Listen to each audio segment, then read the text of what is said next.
Welcome to episode 153 of Paper Brief, where we dive into the fascinating world of AI and machine learning.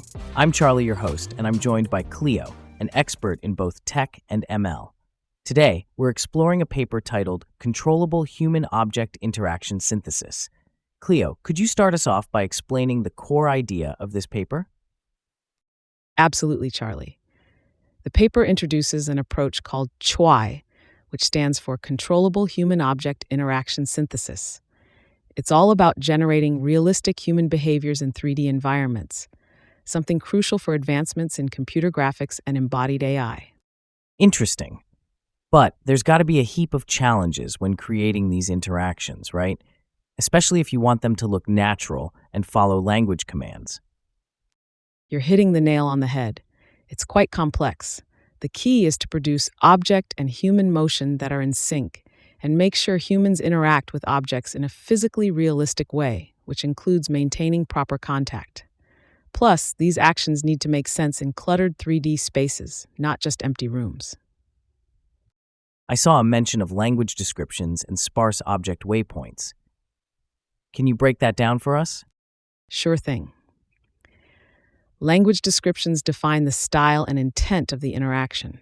The waypoints are like markers in a 3D scene to guide the object's motion. The beauty of choice is that it doesn't need a ton of these waypoints. Just a few can represent long horizon interactions in complicated environments. This gives us a clear framework to synthesize interactions that are guided by natural language commands. So the magic ingredient here is the conditional diffusion model. How does that work? This model is really cool. It conditions the generation of synchronized motion on those language descriptions and waypoints we just talked about.